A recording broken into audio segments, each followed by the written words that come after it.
بتاعت الملك من كورع.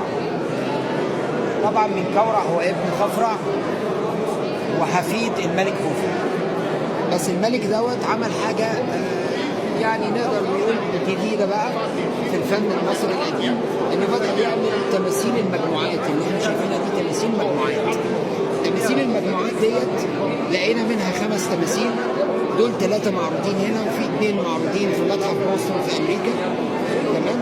التماثيل بتاعت المجموعات ديت بتمثل دايما الملك من كورع في المنتصف، حتحور دايما على يمينه، وعلى الشمال ده مش حد معين، على الشمال ده اقليم من اقاليم مصر.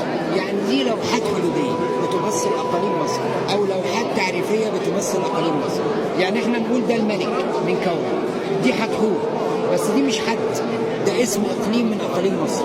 زي دي مثلا كده واسط، يعني المصري القديم كان لما يشوف المنظر ده يعرف ان ده اقليم واسط اللي هو الاقصر حاليا مثلا.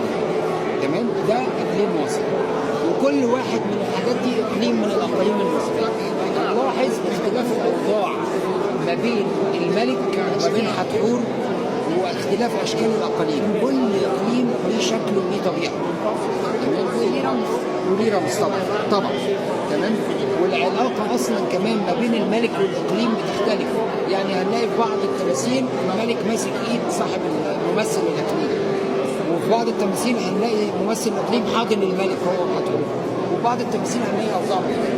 فاذا ده بيحدد الوضع السياسي بتاع الملك تجاه الاقليم. التماثيل دي برضه معموله من الشزن، وتعتبر من التحف الفنيه الاصليه اللي موجوده في المتحف المصري القديم، وهي بتعود الى عصر الاسره الرابعه للدوله القديمه، عصر الملك الوفا. نلاحظ بقى على القاعده كتابات خاصه بتشرح التايتلز بتاعت من كورع كملك واسمه فرتوشو، وهنلاحظ برضو كتابات بتشرح التايتلز بتاعت حتحور. من اهم التايتلز دي تايتل اسمه او بيقول نبت نهت سوت نبت، يعني سيدة الجميزة فوق عروشها. ده اللقب بتاع حتحور، سيدة الجميزة فوق عروشها، نبت نهت سوت نبت. طبعا حتحور احنا عارفين ان هي مش الهه ولا ربه ولا حاجه، الكلام ده كلام فاضي. حتحور هي زوج ادم، هي ام الكل.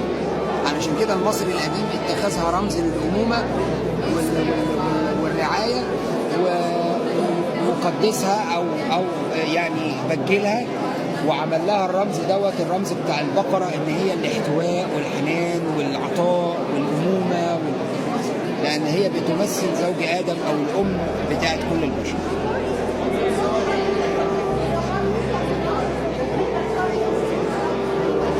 التماثيل تحس إن هي معمولة 3D. الشغل ده تحس إنه معمول 3D، لأنه من قطعة واحدة وبعدين منحوت، تحس إن هو 3D. ثبت جذورك في التراب فأنت باق ها هنا. الأرض أرضك يا فتى، هذه البلاد بلادنا.